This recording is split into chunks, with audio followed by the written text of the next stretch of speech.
Welcome to a Pulp Event podcast, brought to you by the PulpNet, your link to the online world of the pulp magazines for over 25 years. Online at thepulp.net. In this Pulp Event podcast, Ed Hulse and Will Murray discuss Walter B. Gibson and His Shadows. Ed is publisher at Murania Press, and Will is an author and pulp historian. Will's latest book is Master of Mystery: The Rise of the Shadow. This event was recorded on Saturday, August 21, 2021, at PulpFest 2021 in Pittsburgh, Pennsylvania. Ed begins.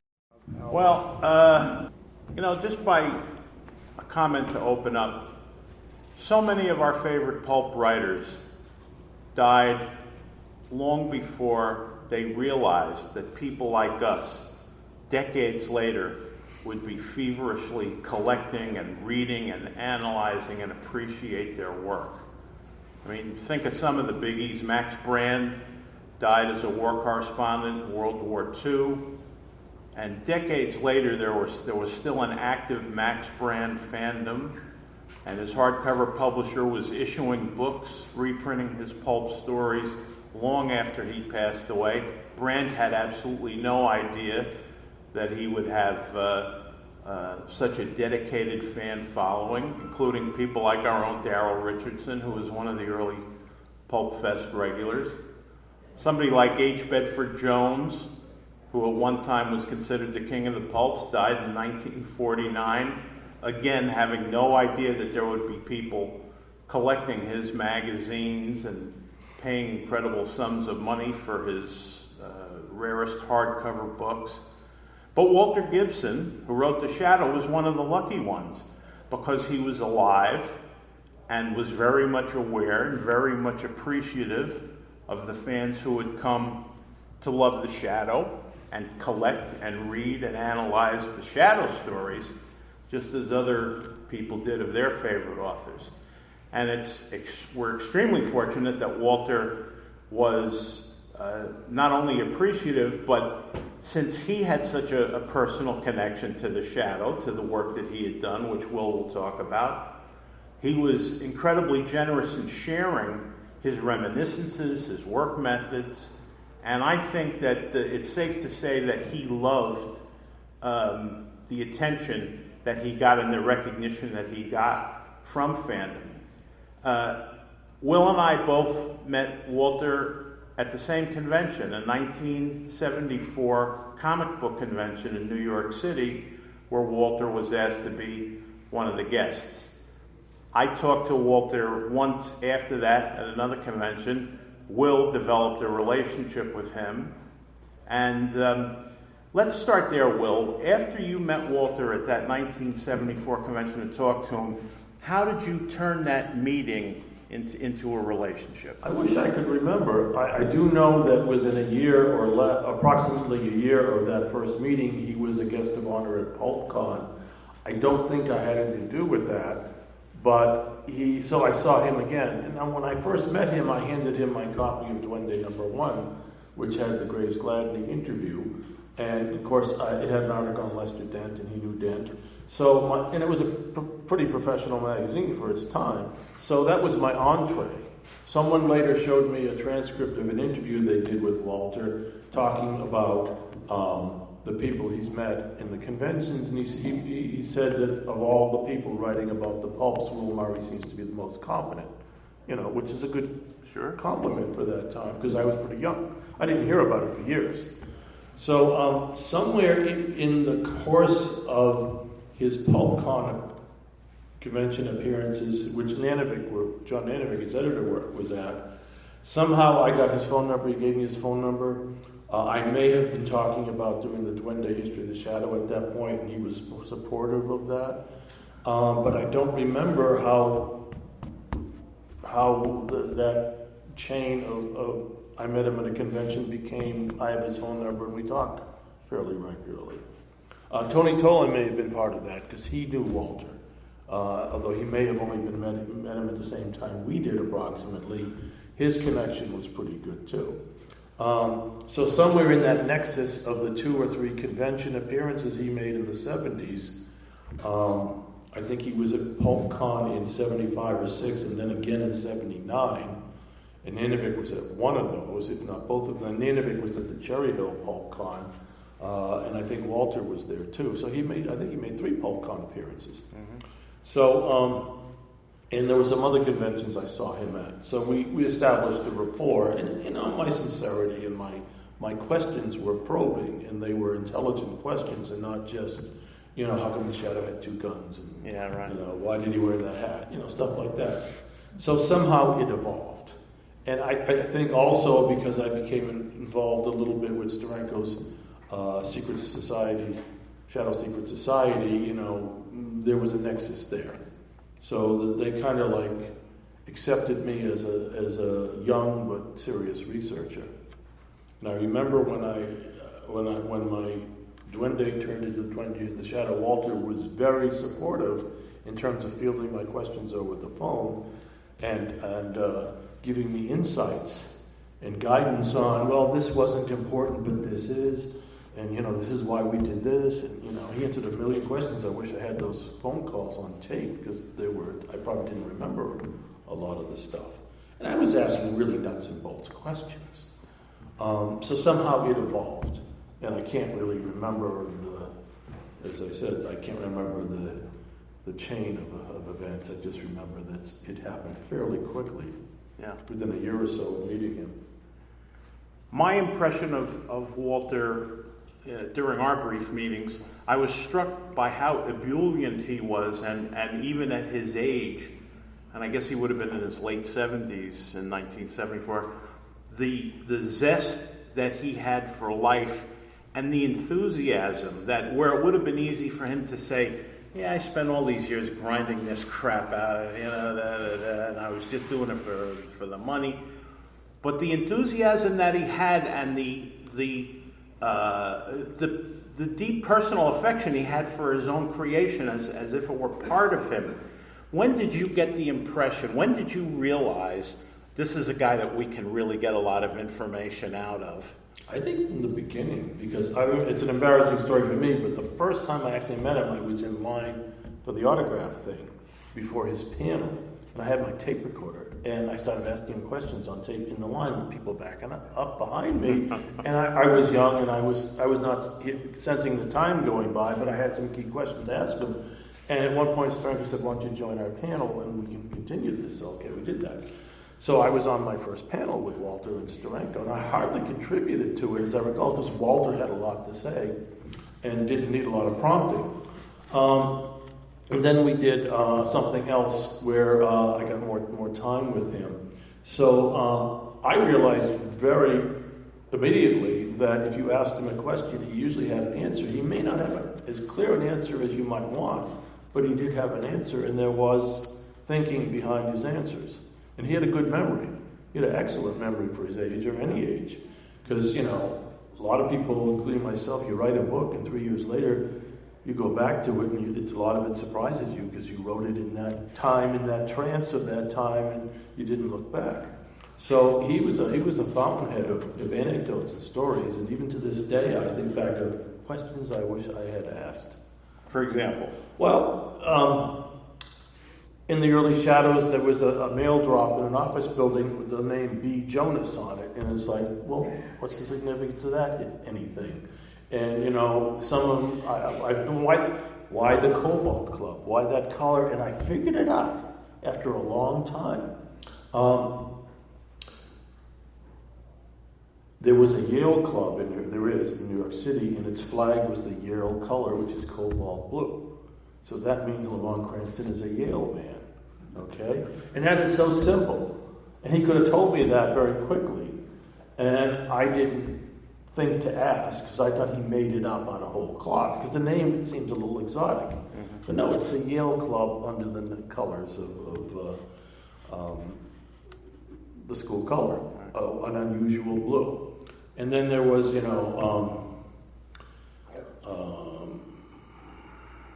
where exactly was the sanctum? He sort of said, I know where it is, but, he didn't want to say it, so it was in a couple of places at different times. I would have pushed on that a little bit more. Yeah. So, And I never asked him to tell me about the Street and Smith building and all the stories about other people there, because they weren't as interesting to me then as they are now. In those early days, as you were getting to know him and asking him these questions and conducting those first interviews, did you have a sense that there were certain things that he didn't want to talk about that maybe he got into later on with you in later years when when he knew you better and trusted you better? There were things that he would say off the cuff that he wouldn't say on tape. Like we were at one of the pulp cons and he mentioned he'd written Batman comics, or I may have mentioned something about Batman the Shadow being similar, and he made an offhand remark that Batman is just a clowned up version of the Shadow. I don't think he would say that on tape. And I remember there was another instance or two. Oh yeah, he didn't like the whole Belmont experience. In fact, it turned him off to the Shadow. That 1974 thing was trying to convince him to come to this convention, that there was an audience and interested people, and this was his coming back to the Shadow first appearance. He's re-embracing the creation of the character and his responsibilities of the character. And the only time I ever heard him curse about somebody is he called Lyle Kenyon Ingle, the packager, a son of a bitch. Does everybody know we're talking about the Belmont experience? You want to give a brief... In the early 60s, Lyle Kenyon Ingle, a packager, was looking for series, and he hooked up with Walter Gibson or vice versa, and Walter suggested The Shadow and bringing back Nick Carter. So they bring back Nick Carter as Nick Carter Killmaster, American James Bond, and Walter was asked to write a Shadow novel that was supposed to set up a series of reprints for which Walter would get a piece of the action. He didn't really want to write a bunch of new Shadow novels. Well, he did a first draft, and they paid him for it and published it and didn't give him a chance to polish it, which he really wanted to do, because it was a paperback. It was a little more upscale than a pulp. And they brought in a different writer to write new stories. And he was really upset about that, because that wasn't the deal he was pursuing, so he was completely cut out of it. It was a reprint of what happened when Street and Smith, and he didn't come to terms on The Shadow, and Bruce Elliott replaced him, and Bruce was a protege. So that was twice The Shadow had burned him, in the space of 15 years approximately, maybe closer to 20, no, closer to 15. Yeah. So he was not happy about those things. And he did once talk sort of off the record about how disappointed he was with Bruce Elliott. And he kind of put Elliott down. Well, he had a big ego. He looked like Orson Welles, and he capitalized on that. So what, what does that... In other words, Walter was saying Bruce Elliott wasn't really the right writer for The Shadow, which is true. But Walter didn't understand what they were trying to do. And I don't think Walter could do what they wanted to do. But it turned out Elliott could do it less well than Walter might have been able to do it. So, there were those moments when he was not happy. And I remember this. He never said it to me, but he mentioned to other people he wasn't happy with some sections of the Twin Day history, which I let him read in advance and he commented on. But when I talked about his writing in 42, 43, 44 being kind of tired and repetitious and stuff, he didn't think that was the case, and he especially took exception to the fact when I talked about the Digest era, which was more of a reflection of the radio show, as being a real departure from the Shadow of the 30s. And he said somewhere that, what did he expect me to do? Keep writing the same kind of Shadows I was writing in the early 30s. I mean, times change, the length of the stories changed, the radio show had an impact, and so he had a point. But from a standpoint of a collector who loves The Shadow, reading those digests, as readable as they are a big departure and a kind of a shock if you read one for the first time after reading a bunch of 30s stories. So he wasn't happy about my opinions in that era. But I praised him so much in the other eras, he didn't pick the bone with me. What was the general sense you got of how he felt about working with and for Street and Smith as opposed to maybe another publisher? He was like John Nanovic. He was very cooperative. When they were using The Shadow for the first Shadow comic book, he really felt like, I created this character. I have some rights here, and they said, well, we'll let you write the comic book and pay you double or triple the going rate. And he took that as well, more work, more money. When another writer would say, no, I'll write the novels, you pay me a fee when someone else writes a shadow comic. But he went into a comics career through that. And I think, there were things that he said, if I give Street and Smith certain benefits, it helps the magazine, keeps the magazine going, and I benefit because I still have the work, which is a freelancer's attitude. Yeah. Another person would say, no, I have rights, pay me. Pay me for my rights. Buy me out or satisfy me some other way or give me a raise.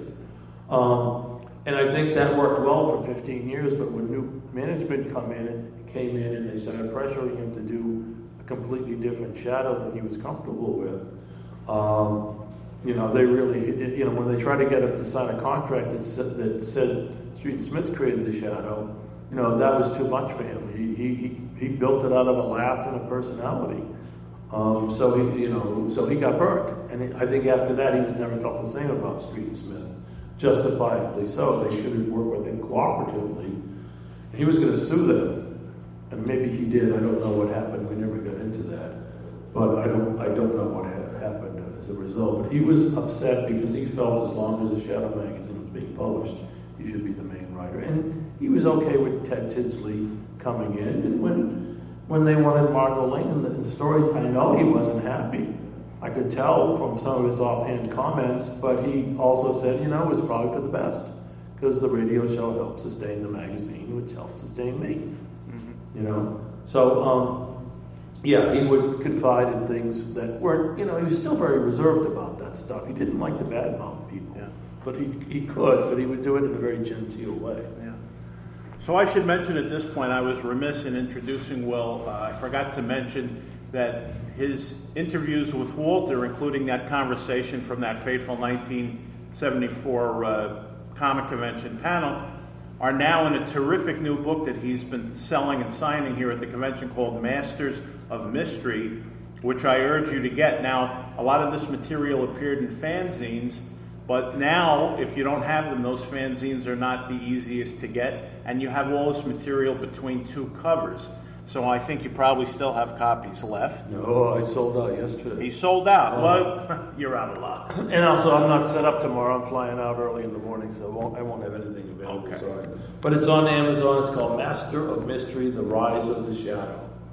It's in soft cover on Amazon and on my website, www.adventuresinbronze.com, but also available in hardcover on my website, adventuresinbronze.com, with a slightly different back cover on the dust jacket, or significantly different back cover. But I should say that some of the pieces in there are majorly revised. I had an article on the history of the shadow on radio that I just blew up to a giant, 60-page article with going to a lot of material that hasn't been really looked at before or put together, to make sense of how the shadow was born on radio before he gravitated to or migrated to pulps. Yeah. So, and this book will probably be followed by a sequel that's the old 20 History of the Shadow, expanded and revised and much improved, And when might we expect to see that? Next year. Next year. So, when you were doing these interviews and getting to know Walter and talk to him, I'm curious, as someone who eventually became a novelist yourself, did you draw a lot of inspiration from his discussions of his working methods and how he... Yeah, I think both Lester Dent, whose outlines I saw, they all survived for the most part, but also Walter talking about his work and talking about his thinking about it. Between those, I absorbed a lot of the Street and Smith approach to how to approach a novel, even though I don't usually use outlines much anymore. I learned a lot about, and also from reading the stories. There was a lot to pick up by osmosis as well as by reading. Walter, unlike Dent was a formula guy. Someone once joked that Dent has 3 Dog Savage formulas and he just repeated them. That's not really true, but there were a lot of repeated formulas, and Dent believed in being creative within the formula. Gibson, because of the pressure of twice a month on the shadow, he couldn't repeat ideas because he'd be repeating them too often. So every shadow was outlined from scratch as a kind of the latest innovation in the Shadows adventures. Like you could read 325 Shadow novels and maybe one of them the Shadows fighting bank robbers, because they're not big enough a villain, but they're good enough for one book. So Walter was always talking about, the Shadows are fighting criminals, and he would just mow them down by the score. And, that got boring. So you move up from that. He's got to fight madmen, super criminals, spies, science fiction menaces. You needed to get upping the ante. And so the idea that you can't repeat yourself and that you've got to find clever ways to do things. I think I learned more from Walter about plotting and ingenious twists and plotting clever twists and turns in a story than I did from Dent. From Dent, I learned more like the stylistics and how to keep the characters interesting in the dialogue, because those guys were equals, but they were opposites. Dent was a better stylist and a better dialogue writer. Walter was a better plotter and a more clever plotter. But I would not want to pick one as better than the other, because I don't think at the top of their game they were very strong, but their strengths were very different. Walter wrote in an older style. Dent wanted to be up to date, and so he wrote Hard-Boiled Dog Savages when Hard-Boiled was the case, and he wrote more Human Interest Dog Savages when Human Interest was the trade. Do you think was Walter? Did he jealously guard his secrets? Was he really forthcoming? He was really forthcoming. I mean, I'm sure there were secrets, and I'm sure he didn't necessarily volunteer things if you didn't ask. That might have been sensitive. He maintained his friendship with John Nanovic to the end. They were still good friends, whereas the other writers like Dent, they went off in different directions, didn't stay in touch. So I don't, there were secrets that I found out later, Nanovic once told me that Walter was involved in an automobile accident and there was a fatality. Walter volunteered that, and I eventually found online a report of it, and I thought it had been in the late 30s when there was this gap in the Shadow sequence when Walter didn't write any Shadow novels for 3 months. I found it in the mid-30s when he was just chugging out, and he had this accident, it was traumatic, and he kept writing the Shadow. It didn't stop him, which was amazing. So that was a secret that Walter, I'm sure, didn't want anyone to know, but it was in the public record. It's just that, nobody thought newspapers would be online, and you could look it up from your house, so he thought that was buried, justifiably so. There may have been some other things where he could tell you over and over again how he created the name Lamont Cranston. He could never tell you where Kent Allard came from. He said, the best you could get is, I don't really remember, but I remember making a list of names and choosing that one. I think it came up suddenly to give the Shadows' real identity away, and I think just on the fly, he came up with a bunch of names, picked that, and there was some pressure involved to do that. And, he never told the story that Dick Wormser told in his autobiography, that Walter didn't really think the Shadow was going to last. And he kept doing magic tricks in the office and stuff to keep his fingers limbered because he thought he'd be going out on the road doing magic. So he had no confidence in the Shadow in the beginning. It's just when it took off, he just had to buckle down and do it.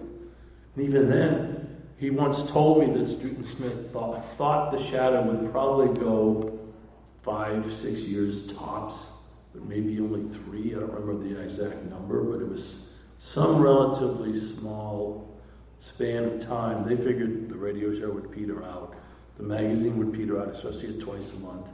And they would just fold it and move on. Nobody thought it would go on for 15 years.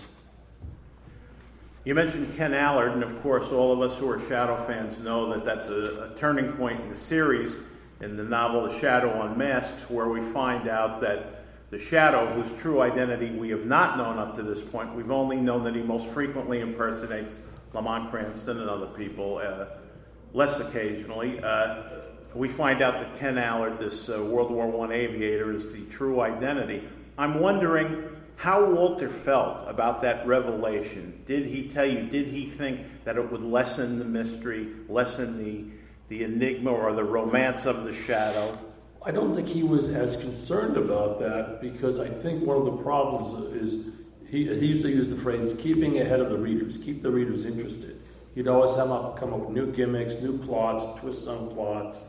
If he was doing a story that he felt it was like a story he'd done before, he'd call Nanovic and said, I think we've got to break away from this ending and go in a different direction. The readers won't be fooled by that one, and Nanovic would okay it. What he told me was, this came up suddenly, and they sort of rushed it into print, because the story, if you'll remember The Shadow and Mask, that's a subplot, and he doesn't do subplots.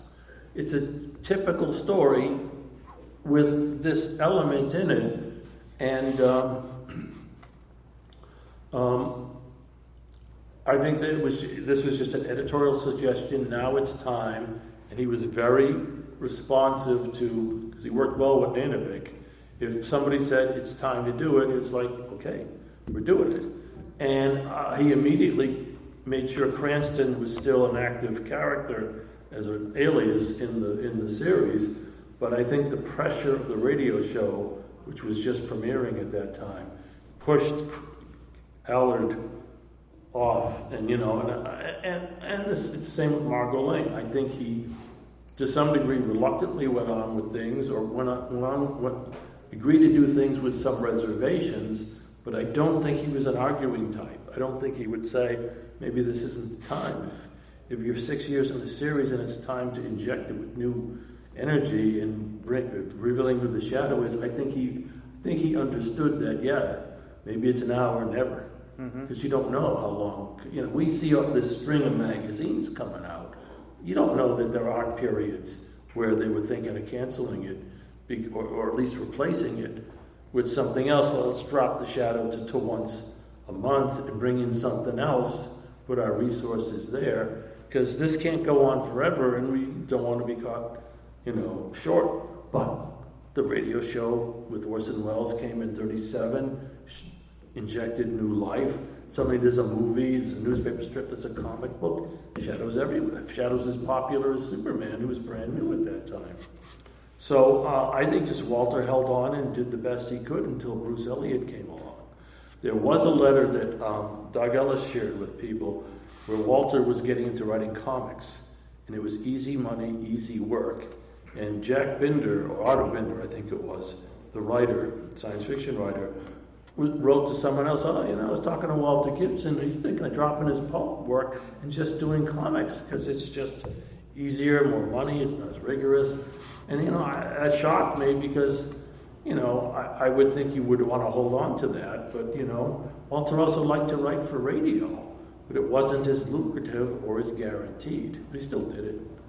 So Walter was a company guy in the sense that as long as the company was feeding him work and paying him well, he was willing to, surrender some rights. He never got as much as Dent did for Doc Savage until very late in the game. Dent got $750 for a Doc Savage novel. Walter got like $600. So Walter, certainly he deserved, Dent's rate, but Dent bargained for his rate. Bargained very hard. One thing that's always fascinated me about Walter and the way he wrote The Shadow and his dedication was that in terms of personality, he seemed like the life of the party kind of guy. There's stories abound of Walter going to parties and doing magic tricks till 3 o'clock in the morning. And yet, as much as he seems to have enjoyed that life and enjoyed people and he seems to have been a very intellectually curious guy, and yet he had that ability to work so hard and so completely throw himself into the character. What insights did you get about that duality in his nature? Was that something that he was aware of and articulated, or what are your thoughts about that? Well, I remember visiting with a couple I knew. We were touring the area where he lived, and we stopped into his house and spent an afternoon. And the woman, observed something I never noticed, because I'm used to writers and how they look and how they think. And she said, I can see how he turned out that much work, because you can see how much he focused, how tightly he focused, how he was able to concentrate. And that was something I take for granted, because as a writer, I have to be able to concentrate to do my work. But a lot of people can't concentrate or focus for periods of time that require them to write novels. I believe he, like me and like Dent and like so many other prolific people, were trance writers. We go into a trance and it just flows through us, and some of it's mechanical, some of it's inspirational, some of it may be spiritual. You know, the characters start talking to themselves. You don't know what's going on. You just follow the action. So I think he just tapped into things that enabled him to do this. Once he put together his detailed outlines, he said it was kind of like newspaper work. You just follow the plot, but you can't just follow the plot. Sometimes you find hitches or you think of something better, and then so you improvise along the plot, but you still adhere to the plot as much as practical to have a good story. But, you know, I know he got into spiritual and psychic stuff in later life, and he would talk about, you know, how when you're writing, you completely lose track of time, and sometimes he would write stuff that would come true, and a lot of writers had that experience, and he started to think there was a mystical side to it.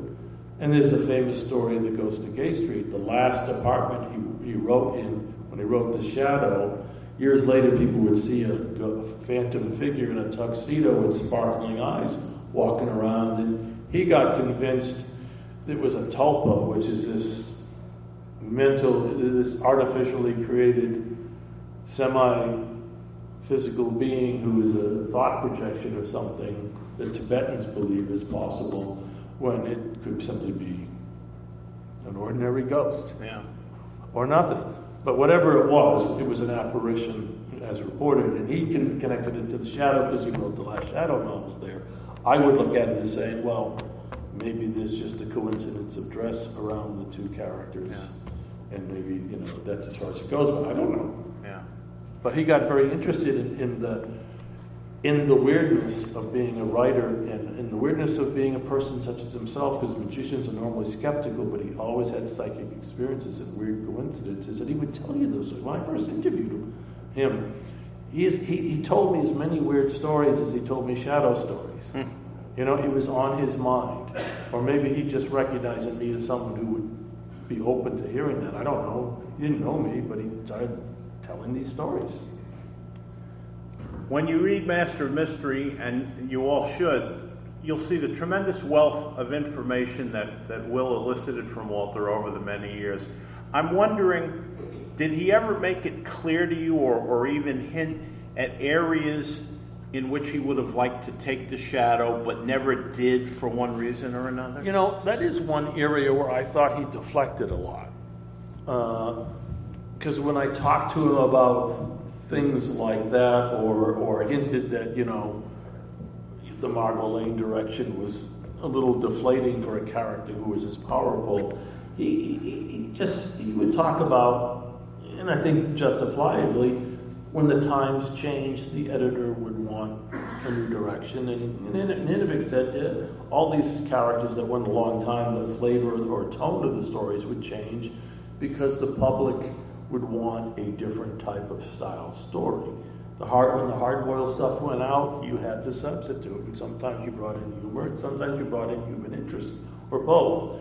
And they just went there because at the bottom, everybody was making a living and they wanted the magazine to continue through thick and thin. So yeah, I sometimes didn't get satisfactory answers, but it might have been the way I framed the question, or it might have been too much inside baseball for him to remember. You know, I remember him saying that when he first found out about Ted Tinsley, he walked in the office, there was a new issue of The Shadow that had rolled off the press. They often changed his titles, so he picked it up, didn't recognize the title, that didn't mean anything to him. Opened the story, realized it wasn't his opening, and said, what the hell is this? And his contract, you know, guaranteed that he would be notified if they were bringing another writer. They didn't notify him. But when they explained that Tinsley was just doing 4 a year, as he explained it later, he said, well, that, you know, maybe that was good because they were trying to get him to experiment at a time that slowed him down in his stories. And bringing in Tinsley meant they could experiment with Tinsley, and Gibson could just do his stories the way he wanted to. So it was a little bit of pressure off, but I don't think he wanted the pressure off. I think he just wanted to write the stories. Yeah. As we know, in the digest era, when Walter left the series and Bruce Elliott came in, Elliott did a lot of different things, one of which was the most prominent of which, I'd say, was de-emphasizing the shadow altogether and letting Lamont Cranston carry the stories. When Daisy Bacon took over the magazine and they reverted to the shadow of old, do you think Walter felt that this was a new leaf on life, or do you think he sensed that the magazine was going downhill and would never actually regain its... He was very clear. He thought, once they went back to the pulp, once they brought him back, he felt he rescued it, okay, by bringing back the old shadow. He also felt that bringing back the pulp size, which was a better format for the magazine because you could have a better cover, and you had the old style covers back with George Rosen. He felt it wouldn't be long before they were back on a monthly footing. And then they pulled the rug out from under him, and he was really upset. Because he came back and he had a year's worth of work, but it was a quarterly. And that wasn't a year's worth of work. So he just wanted to get back in the shadow groove. And a monthly would have done it. Twice a month would have been better. I don't think he should have done twice a month that late in the game. But, they pulled the rug out from him, and he thought Daisy was a good editor.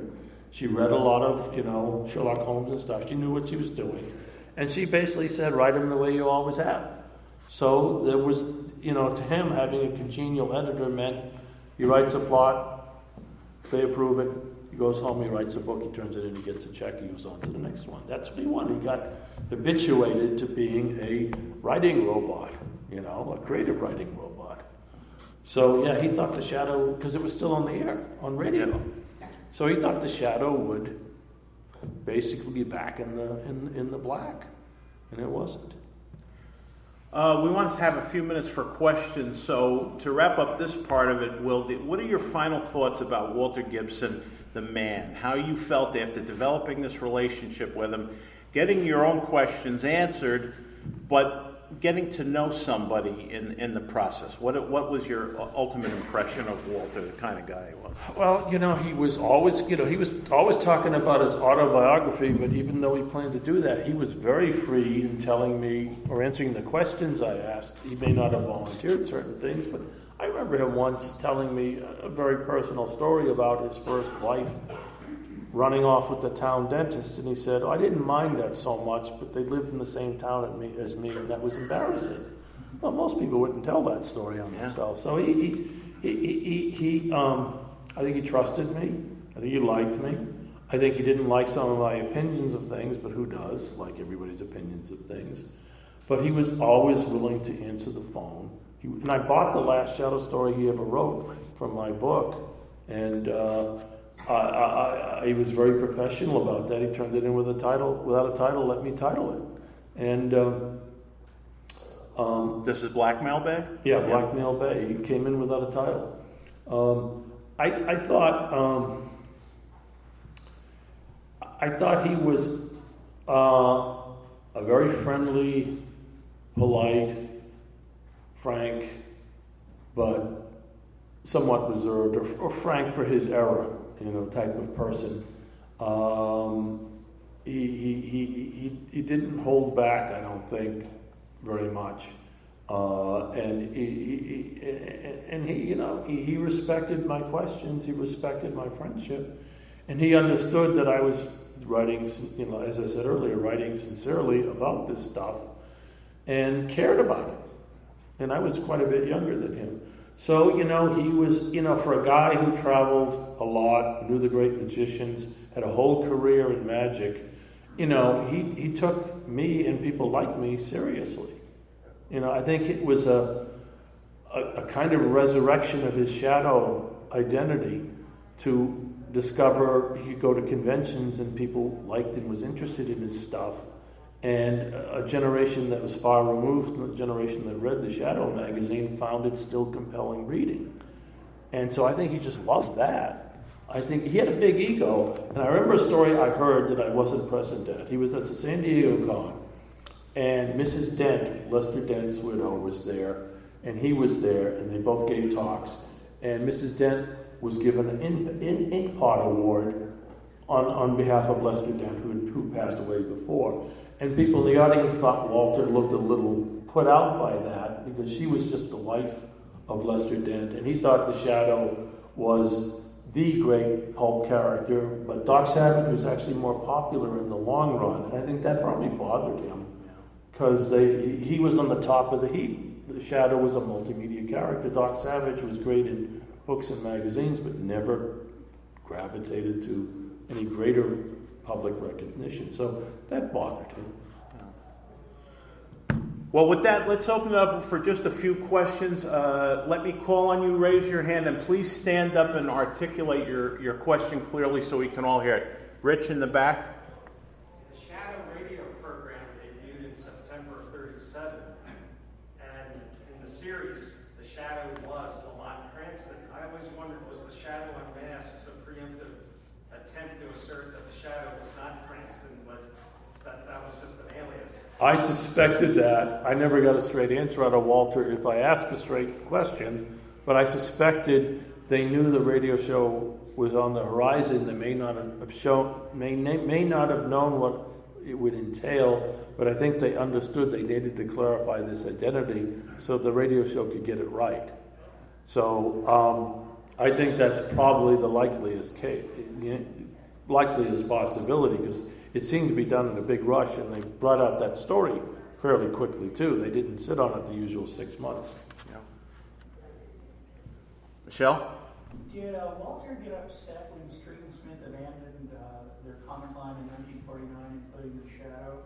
And did Walter understand the situation regarding the comic books?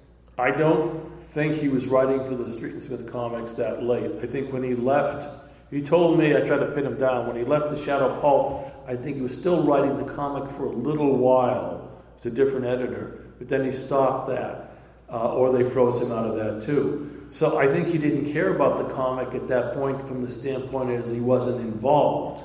I think he more cared about the Pulp magazine, and I don't know that he did any Street and Smith comics writing after 46 or 47 at the latest. Tom? After the Shadow, after the Pulp, what was Walter's writing career like? I mean, the Belmont Shadow comes along. Right. What did he do in the interval? In the 50s, he juggled two main things: true crime stories, which he liked doing until the research and the cost of research and travel got the better of it. He did a lot of comic books. And then gradually he shifted over to doing books, hardcover books for Crosset and Dunlap or whoever it was. Books on magic, books on the occult, books on games, cards, whatever. So he basically became a pretty footloose freelancer in the 50s, but he found some niches. The true crime stuff, he was very prolific there. And that sustained him for a while. And he wrote for Charlton Comics. He wrote for, I think, for Avon Comics. He did some work with DC Comics. He did some Batman for them. So he tried to be, he basically eked out a living being prolific for anybody who would hire him to do the kind of thing that he felt comfortable doing. And I think it was the transition to hardcover books that got him a bit more prestige and got him out of the pulp ghetto. Any more questions? Yes, sir. Did he ever talk about his involvement with Tales of Magic and Mystery? Yes, he did. You know, he mentioned, I asked him about the Lovecraft story, and he felt that came in over the transom and was probably bought by his assistant, who was it Ed Burkholder? I can't remember. It was someone he was associated with on and off for a long time. But he was proud of the fact that he published the Lovecraft story in later years when Lovecraft became more and more of a name. At the time, he worked on that magazine, and he worked on True Strange Tales, or True Strange Stories, both as an editor and a writer. And that was pretty much throwaway stuff. You know, interesting stuff, but throwaway stuff. I mean, they were magazines, so you read them and threw them away. So his associate editor bought the story as was his recollection, and he just approved the purchase, or brought it to his attention as a keeper, and he approved the purchase.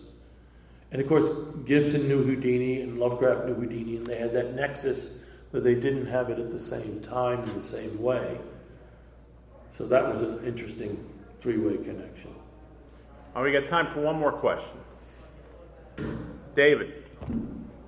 He was a busy guy, but what was his favorite reading material? When he wrote The Shadow, well, you know, it depends on what era you talk about. Growing up, he loved Doyle, Sherlock Holmes. He liked Arsène Lupin, however you pronounce it, Maurice Leblanc's character, who has been revived recently. When he wrote The Shadow, he tended to read nonfiction, especially police stuff and detective stuff, so he could keep up on, you know, scientific criminology trends and stuff. He loved Raymond Chandler when Chandler came along, which is very different from the stuff he used to like before that. He was more of a traditionalist in the sense that the old-fashioned mysteries were the ones he liked best. I'm not sure what he was reading in later life in terms of fiction, because in later life, guys like that tend to gravitate more to nonfiction. So I can't really tell you about that. But I know he came to like Raymond Chandler when Chandler became popular in 39, 40, 41, and on. And there were a number of other writers he liked that were older style. You know, he liked Dracula, Bram Stoker, and he was very influenced by LeBlanc and Doyle and the mystery writers of that, you know, turn of the century era. That's as much as I can remember right now. So I think Will has painted a very compelling portrait of Walter Gibson, but you'll learn a lot more by reading Master of Mystery, which I heartily recommend. It's years and years of research and interviews and insights, and it's really terrific. So I want to thank Will, and I want to thank you for sitting in and coming to PulpFest. We still have a full evening of programming to go, believe it or not. We have a big auction. We're going to have movies later on. So please stick around, enjoy yourself, and have fun. Thank you. Thank you.